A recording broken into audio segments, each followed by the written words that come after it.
إن الحمد لله نحمده ونستعينه ونستغفره ونعوذ بالله من شرور أنفسنا من سيئات أعمالنا من يهده الله فلا مضل له ومن يضلل فلا هادي له وأشهد أن لا إله إلا الله وحده لا شريك له وأشهد أن محمدا عبده ورسوله أما بعد. Louange à Allah, le maître des circonstances, le loup pour tout ce qu'il nous accorde comme bien, comme grâce. Et on lui demande de déverser ses grâces et ses bénédictions sur le prophète Mohammed sallallahu alayhi wa sallam, sa famille, ses compagnons et tous ceux qui les ont suivis jusqu'au jour de la rétribution. Chers frères, chers sœurs, nous sommes toujours dans le cadre de notre cours qui est la mise en garde, son importance et éclaircissement et réfutation de quelques ambiguïtés que les gens ramènent par rapport au manhaj salafi. Et on s'est arrêté sur une ambiguïté que les gens apportent, qui est la suivante. Il y a des gens aujourd'hui qui disent, si on a 10 savants, et je pense qu'aujourd'hui peut-être ce sera le dernier cours, ce sera la dernière séance sur, comment on appelle, les réfutations de ces ambiguïtés-là. Alors, Inch'Allah, nous disons ici que cette ambiguïté, ils disent que si par exemple il y a 10 savants qui ont fait des éloges de quelqu'un et qu'il y a un qui vient faire la critique, ici on ne prend pas ça parce qu'il est seul. Et nous disons, ça ce n'est pas correct. Pourquoi? Tout d'abord, comprenons la règle. Al-jarh al-mufassar muqaddama ala ta'dil. C'est une qaïda. C'est une règle. C'est une qaïda qui est connue dans le jarh wa ta'dil, que al-jarh al-mufassar muqaddama ala ta'dil. C'est-à-dire, la critique détaillée prévaut sur l'éloge. La critique détaillée prévaut sur l'éloge. Aujourd'hui, vous voyez des gens qui apportent cette règle-là, mais ils n'ont rien compris de la règle. Et ils appliquent n'importe comment, sans regarder les chouroutes, les machins, les conditions, qu'est-ce que les savants ont dit. C'est-à-dire, il n'y a rien du tout, on vient seulement comme ça. Non. Et il veut débattre. Quelqu'un n'a même pas appris même le ilm de jarh wa ta'dil. Peut-être qu'il n'a même jamais lu même un livre de jarh wa ta'dil. Même la couleur, peut-être qu'il ne connaît pas la couleur d'un livre de jarh wa ta'dil. Mais tu le vois, c'est le premier qui veut venir débattre sur la règle. Il faut retourner dans les koutoub des savants. Il faut retourner vers les ulama. Les jarh wa ta'dil.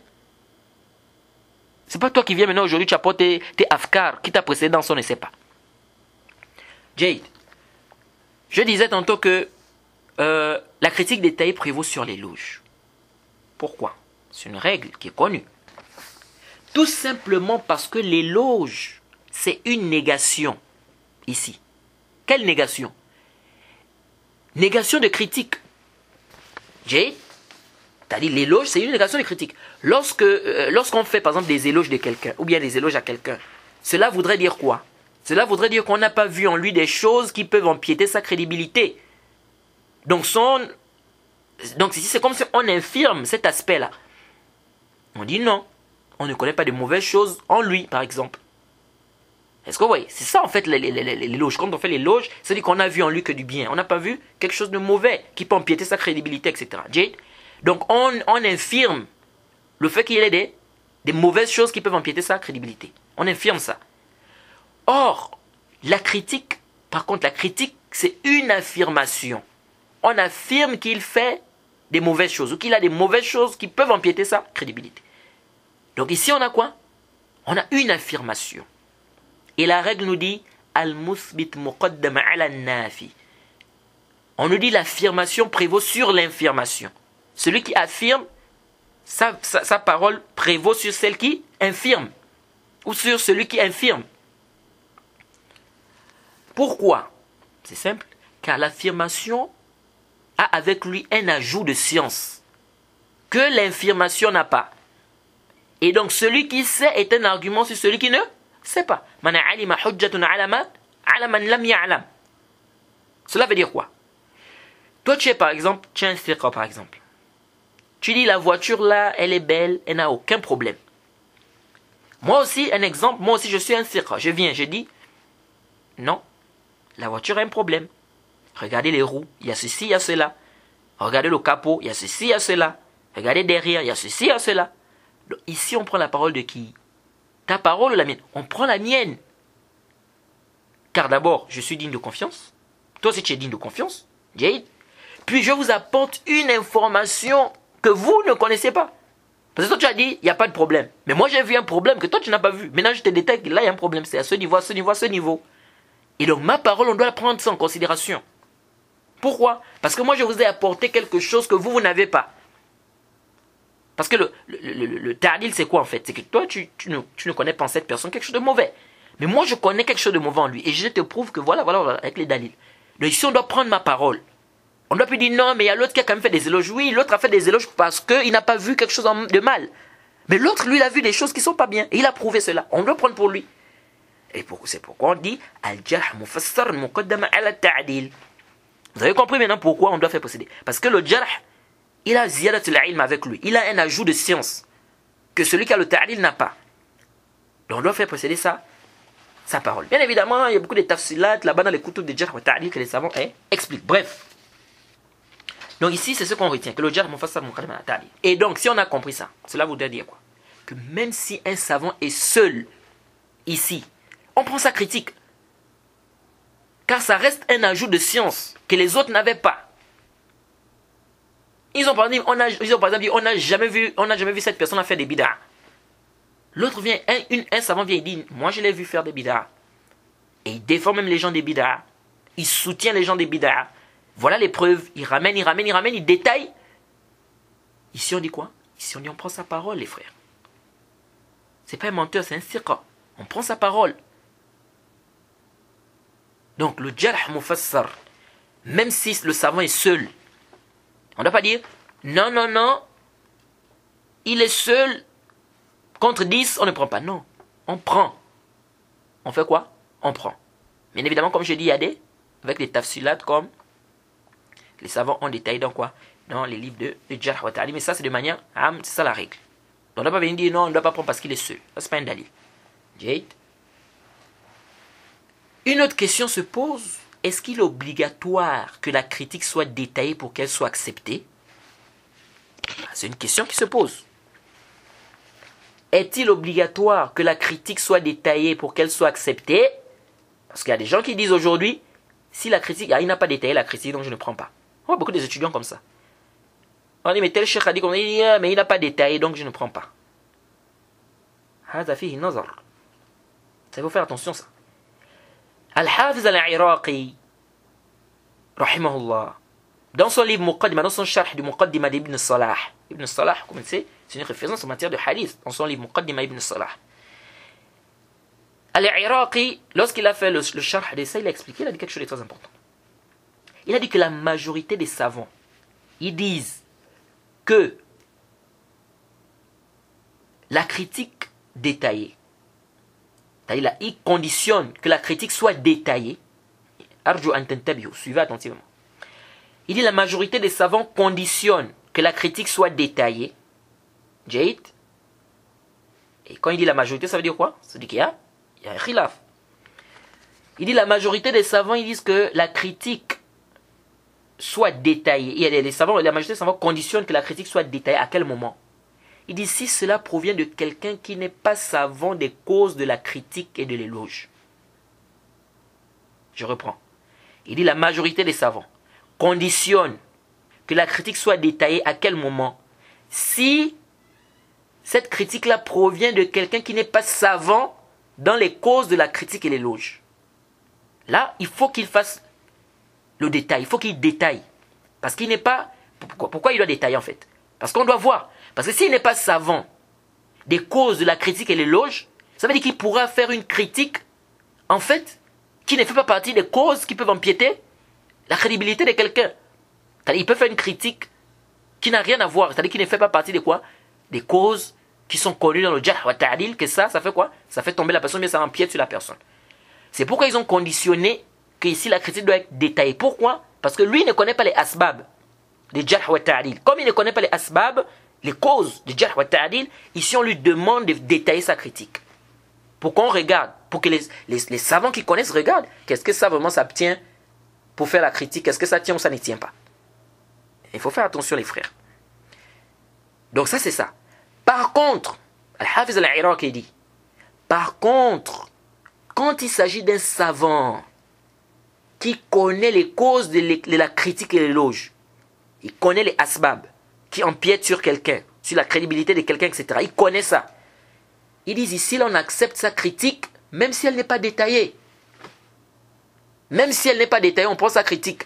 Parce qu'il connaît les asbab, il connaît les causes, ce qui peut empiéter sur la crédibilité de quelqu'un. Donc lorsqu'il fait la critique, on prend même si c'est pas moi qui dis ça. C'est pas dit que non, ça vient pas de ma propre tête. Oh. Ça, c'est Al-Hafiz Al-Iraqi qui dit ça dans le Sharh du Muqaddimah d'Ibn Salah. Et Al-Khatib Al-Baghdadi a répété presque la même chose. Dans son livre Al-Kifaya. Que on demande le détail de la critique. Ça, c'est si c'est une personne qui ne maîtrise pas, qui n'est pas savant dans les causes des asbab de quoi? Des éloges et la critique. Par contre, si c'est un savant qui est reconnu dans l'éloge et la critique, on pense ça, même si ce n'est pas détaillé. Maintenant, attention ici. On a posé la question au Cheikh Rabi' ibn Hadi al-Madkhali, hafizahullah. Sur cette question-là, est-ce que c'est nécessairement une condition que le jarh, c'est-à-dire qu'on fasse le détail de son jarh, est-ce que c'est une condition, oui ou non? Le Cheikh Rabi', il a répondu, il a dit non, c'est pas une condition. C'est pas une condition, c'est pas obligatoire, c'est pas une charte qu'il détaille sa critique pour qu'elle soit acceptée. C'est-à-dire pour que la critique soit acceptée, ce n'est pas une condition que le savant détaille la critique. Jade, sauf si le Cheikh Rabi' il dit ceci, le Cheikh Rabi' il dit ceci, il dit sauf si un autre savant le contredit, il dit là, il doit détailler sa critique. Vous avez saisi? C'est-à-dire, s'il y a un savant qui est connu de la sunna, il est connu, il connaît bien les asbab de jarh wa ta'dil, tout ça. Il vient, il fait la critique sur quelqu'un, il dit par exemple, ne prenez pas de lui comme ça. Ici, on prend même s'il n'a pas détaillé. Parce qu'il connaît les asbab. Mais si un autre savant vient le contredire dans ça, le Cheikh Rabi' il dit, là, lui, il doit détailler sa critique. Là, maintenant, il doit détailler quoi? Sa critique. Donc, tout ça, là, il faut faire ce taf. C'est pourquoi je dis aux gens qu'on doit apprendre. Le ilm, on a besoin du ilm, les frères. S'il n'y a pas le ilm, c'est dangereux. Donc, ramener des qawaïd comme ça, jarh mufassar, comme ça. Parce qu'il y a d'autres qui prennent ça comme règle. Quand tu viens, tu dis non, tel savant dit comme ça, il te dit, je ne prends pas parce qu'on a dit jarh mufassar. Et ici, ce n'est pas une jarh mufassar. Donc, je ne prends pas. Donc, il prend la qaïda, il balance la qaïda comme ça. T'as dit, tu te demandes, quelqu'un qui n'a même pas fait le ilm jarh wa ta'dil, connaît même pas les règles de jarh wa ta'dil. Comme je disais, même la couleur du livre de jarh wa ta'dil, peut-être qu'il ne connaît pas. Mais tu le vois, il amène la règle qu'il n'a même pas d'abord compris. Il amène ça comme ça et il veut maintenant appliquer ça comme ça. Non, il faut faire très très attention dans ce genre de masaïl. Quand on dit qu'il faut retourner au savant. Dans ce genre de masaïl, il faut retourner au savant. On ne se précipite pas. On ne raconte pas n'importe quoi. On repart au savant. Parmi les ambiguïtés que les gens de l'innovation apportent, le mazhab del mawazin. Al-muwazanat, pardon. Mazhab de quoi? Al-muwazanat. C'est-à-dire, ils disent lorsque tu fais une réfutation sur quelqu'un, il faut que tu ramènes ses bonnes actions. Ils disent parce qu'il ne faut pas être injuste.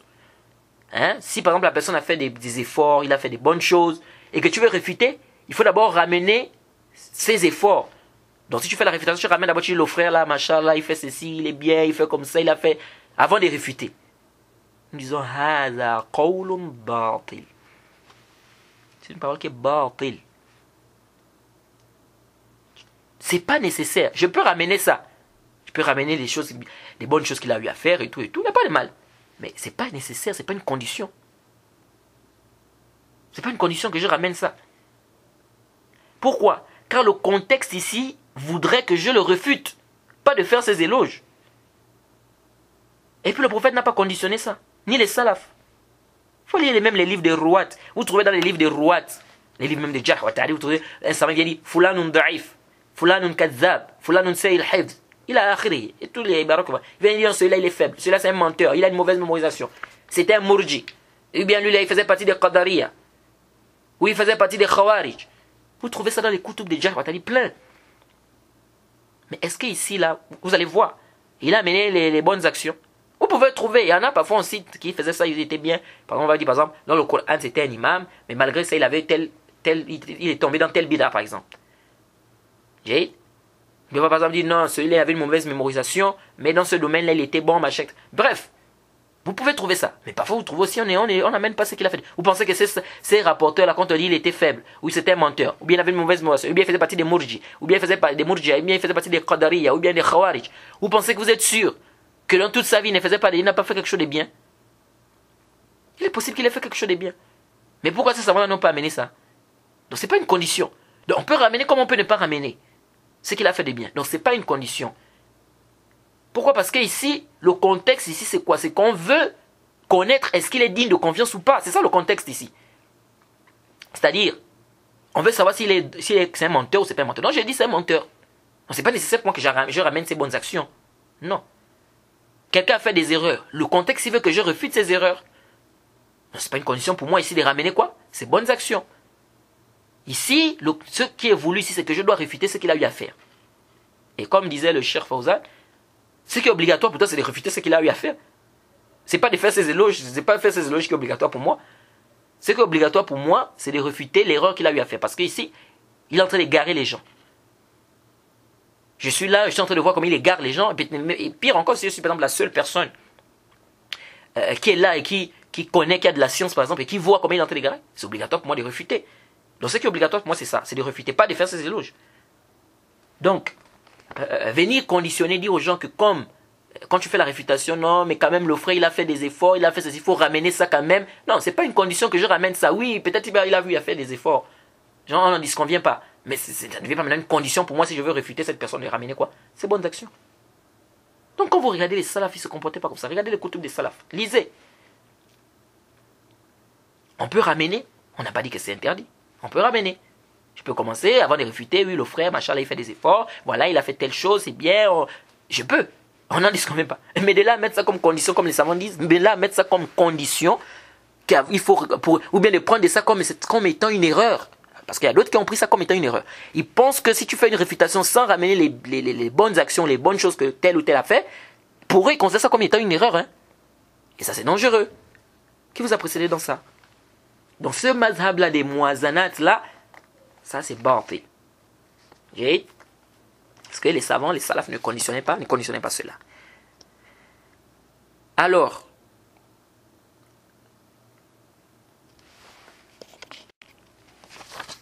lorsque le prophète a dit, par exemple, le hadith qu'on a ramené, lorsque le prophète a dit quel mauvais frère, etc., dans le Sahih, le prophète ici a ramené ses bonnes actions.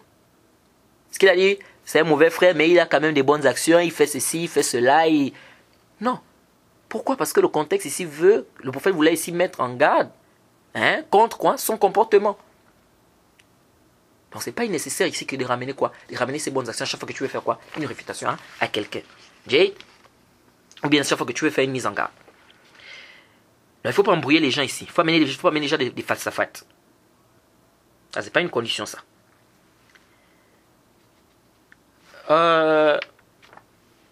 Je pense que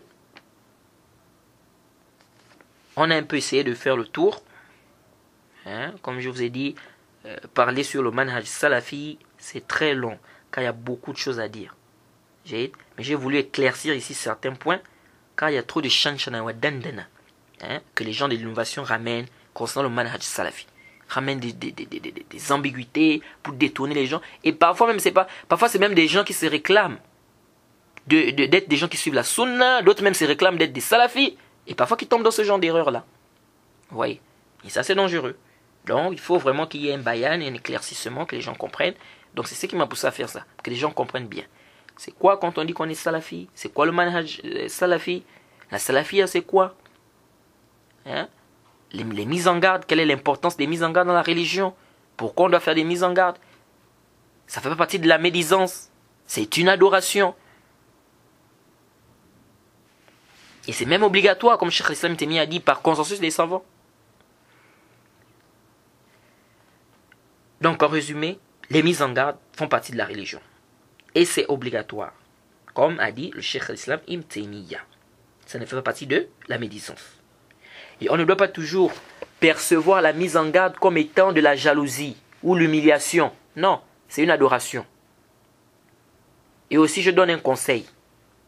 Avant de finir, je donne un conseil comme la religion c'est le conseil. Comme le prophète a dit, ad-dinu nasiha. Le hadith de Sahih. je donne un conseil aux frères, à tous les frères salafis qui font des efforts dans la réfutation des gens de l'innovation. Vous êtes dans une adoration. Vraiment, vous êtes dans une adoration. Et n'abandonnez pas le combat. Il y a des gens qui veulent décourager d'autres. On doit mettre en garde contre les gens de l'innovation. Continuez à mettre en garde contre les gens de l'innovation. Parce que vous cherchez à défendre la sunna, préserver la sunna. Et donc il faut vraiment le faire pour Allah. Donc, ça c'est le conseil que je donne à tous les frères salafis qui font des efforts dans les réfutations des gens de l'innovation. Vraiment, faites ça pour Allah. Soyez sincères.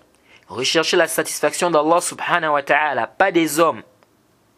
Ni faire des mises en garde juste pour humilier quelqu'un, ton frère musulman. Ou faire des mises en garde sans vraiment avoir des preuves. Juste parce qu'on suit la passion. Vraiment, c'est le conseil que je donne à tous les frères salafis. Que on est dans une adoration, on doit mettre en garde, toujours et toujours, et ça restera comme ça. Parce que c'est un fondement, le rad' ala al-mukhalif. Et en même temps aussi, on doit le faire de manière sincère. On doit être sincère dans les mises en garde.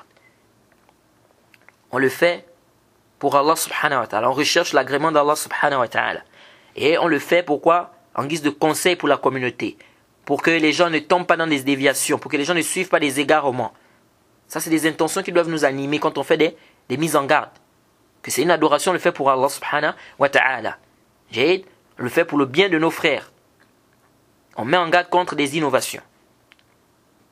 Et je rappelle que le fait de faire des mises en garde, ce n'est pas de la dureté, s'il vous plaît. Ce n'est pas de la dureté. Parce que les gens aujourd'hui, mise en garde, c'est devenu quelque chose de... Quand tu fais une mise en garde, tu es dur. Non, ce n'est pas la dureté. Ce n'est pas de la dureté. Et même si on supposait que c'était de la dureté, c'était le cas, nous disons, mais si la dureté est mise, si elle est mise au moment où il faut, de la manière dont il faut, il n'y a pas de problème, il n'y a aucun problème. Et parfois le prophète était un peu dur dans certains cas, dans certains aspects. Parfois il se fâchait même. C'est pourquoi l'imam Bukhari, dans son Sahih, il a mis un chapitre, il a dit Bab al-ghadab fil ilm wal maw'iza wal ta'lim iza ra'a ma yakrah.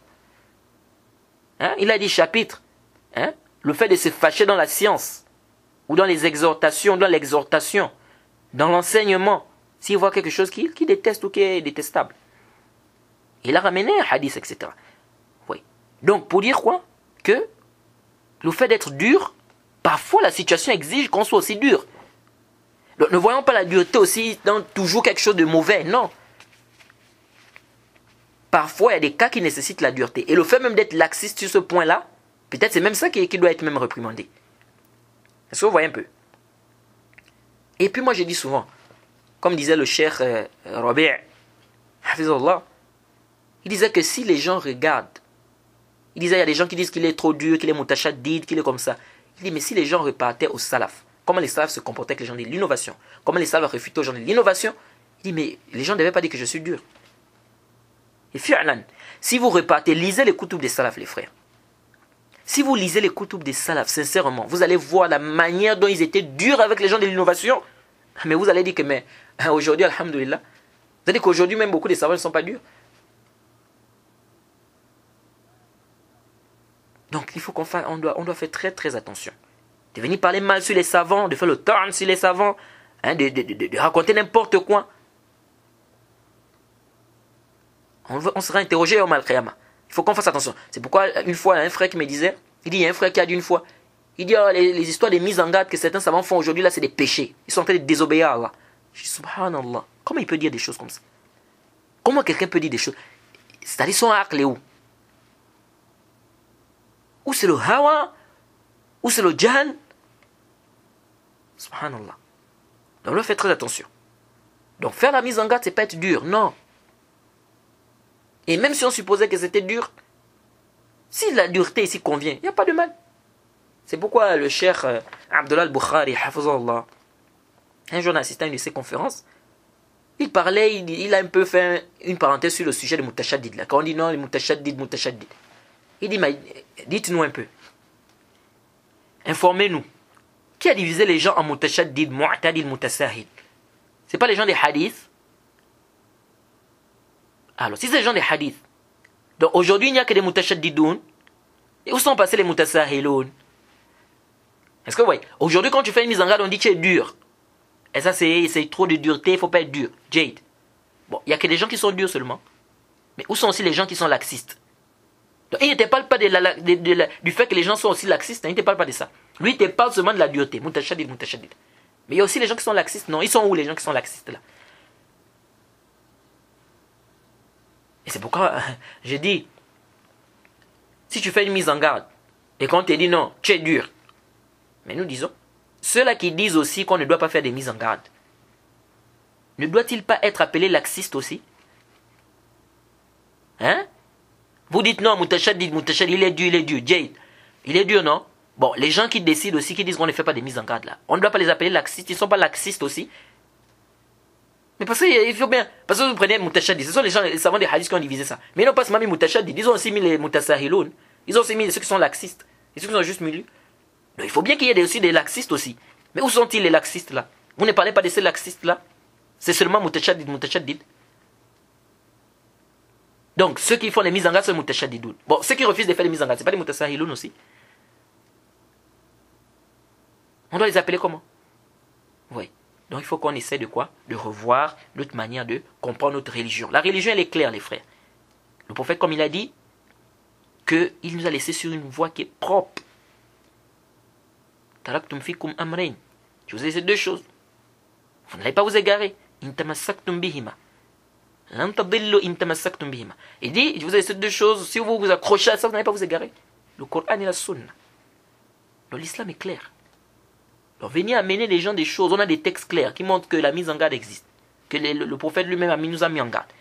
Tous les prophètes d'ailleurs, ils ont mis en garde. Contre tout ce qui peut apporter atteinte aux gens. Les sahaba, ils ont fait des mises en garde. Les tabi'un, c'est comme ça, ça a toujours été comme ça dans l'islam. Ça fait partie du din. On ne peut pas effacer ça. Donc toi tu dis aux gens, des gens qui font des mises en garde, ils sont durs, mutashadid. Tu as eu ça où? Oui. Donc il faut faire attention. Comme j'avais dit à des frères, une fois ils m'ont dit ça, ils m'ont dit, vous les gens des hadiths, vous êtes trop mutashadid. Parce que vous aimez trop les trucs des mises en garde, jarh wa ta'dil, mises en garde. J'ai dit, ya akhi barakallahu fik. On est mutashadid. Ok. Bon, ceux qui refusent aussi de faire des mises en garde, ils ne sont pas mutasahil. Il n'y a pas de mutasahiloun, hein. Il y a seulement les mutashaddidoun. Donc vraiment, je demande qu'Allah nous facilite, qu'Allah nous pardonne, qu'il nous donne la compréhension de sa religion. C'est un éclaircissement que j'ai voulu faire parce que j'ai vu des gens qui racontaient un peu trop de bêtises. Les gens écrivaient des choses. Lorsque j'ai fait la mise en garde sur Mohamed Badjirofil et Ben Halima, j'ai vu des gens, notre équipe, pour faire des mises en garde. Le musulman, on ne doit pas critiquer le musulman, on ne doit pas montrer ses défauts. D'autres ont écrit que c'est des médisances. D'autres ont dit on ne doit pas faire des mises en garde parce que ça divise les musulmans, pendant que les gens veulent s'unir. Des paroles, vraiment ça m'a... J'ai dit, oh subhanallah, les gens sont loin. Donc c'est pourquoi j'ai voulu faire ces quelques éclaircissements par rapport au manhaj salafi. C'est quoi? Parce que j'ai vu aussi d'autres qui ont parlé, qui ont dit, non, toujours en train de faire des éloges. Quelqu'un qui me disait, il a écrit sur l'une de mes vidéos, il dit, toujours en train de faire les éloges des salafs. Et j'ai dit, subhanallah, vous voyez? Je lui ai dit, mon frère, tu connais qui sont les salafs? Oui, donc pour dire que les gens sont dans tout, c'est-à-dire c'est l'amalgame, c'est l'ignorance, le djahal et tout. Et comme je disais un frère, j'ai dit, c'est l'ignorance. Et il m'a dit, non, vous ne traitez pas les gens des ignorants. Mais non, c'est un constat. Je lui ai dit, mais si tu vois le Coran, tu vas trouver des paroles des prophètes qui ont dit à leur peuple, vous êtes un peuple ignorant. Donc si la personne est vraie, elle est ignorante, c'est avéré. Mais on dit que la personne est ignorante, c'est l'ignorance. Pourquoi on va cacher ça? Parce qu'aujourd'hui, dire quelqu'un qu'il est ignorant, c'est faire de l'orgueil. Faire une mise en garde, c'est être mutashadid. C'est être dur. On ne comprend plus. Qu'est-ce que les gens veulent finalement? Qu'on se taise, qu'on ne parle pas des gens des bid'ah, qu'on se taise sur les bid'ah. Qu'Allah, on ne va jamais se taire. On ne va jamais se taire. Tant que Allah va nous donner le souffle de vie, et tant que Allah va nous faciliter, et qu'il nous maintient dans la sunna, et c'est ce qu'on demande à Allah, le sabbat, parce que c'est le plus important, demander à Allah le sabbat, qu'Allah te maintienne dans la sunna, que tu ne dévies pas. Nous allons toujours mettre en garde lorsque le besoin se fera sentir, lorsqu'il y aura une nécessité. Donc si les gens pensent qu'on va arrêter de faire des mises en garde, disons non. Jade, et comme on a dit, ça fait partie de notre religion, Jade. Donc voilà un peu ce qu'il faut, ce qu'on pouvait dire ici. Et je demande qu'Allah nous donne la compréhension de la religion. Et vraiment, beaucoup des frères, qu'ils essaient de regarder le haqq. Ici, on ne doit pas suivre les passions. Parce que beaucoup de gens, c'est des passions. Les gens veulent suivre. C'est-à-dire, j'ai vu des gens, il n'a même pas écouté la mise en garde, mais il vient parler, il dit des choses que même dans la mise en garde, j'ai éclairci cela, j'ai même réfuté sur cela. Il vient, il m'apporte ça, j'ai dit, mais mon frère, ça c'est la passion que tu suis. Tu as écouté la mise en garde? Alors j'ai écouté juste le début. Mais voilà. Tu n'as même pas écouté toute la mise en garde. Deuxièmement, tu ramènes une parole qui est fausse que j'ai même réfutée, même au début même de la mise en garde. Ça montre que là, c'est la passion. Donc tu m'attribues une chose comme ça parce que c'est déjà dans ta tête. Parce qu'il y a des gens comme ça. Ils ont déjà des afkars dans la tête. Pour eux, par exemple, ils disent, le salafi, il est mutashaddid. Il est un extrémiste. C'est des gens qui ne sont pas bien.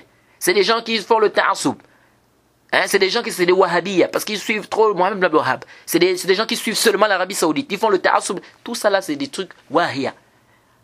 Ils te disent quoi? Donc il a déjà ça dans sa tête comme idée. Donc dès qu'il voit quelqu'un qui vient, qui fait une mise en garde, il apprend que il est en Arabie Saoudite.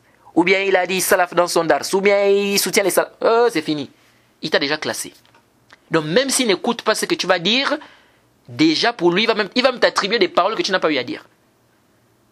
Comme il y a un là qui m'a dit une fois, il dit, je suis sûr que quand tu vas me lire, tu vas dire, oh voilà un mécréant.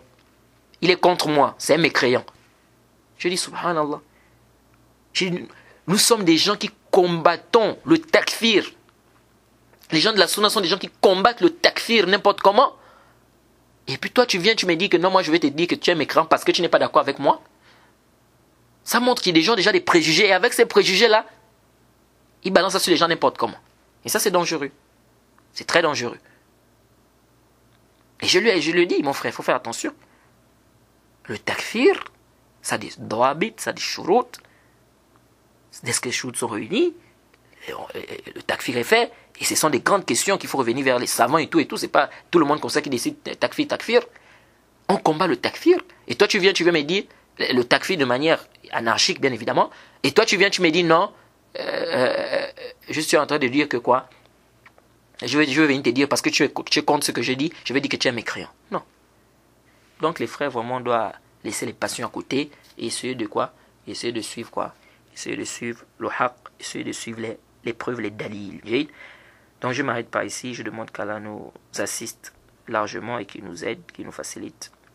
Et à tous les frères qui vont écouter ce cours, je demande qu'Allah leur donne la compréhension et qu'Allah les facilite. Subhanakallahumma bihamdik. أشهد أن لا إله إلا أنت أستغفرك وأتوب إليك. السلام عليكم ورحمة الله وبركاته.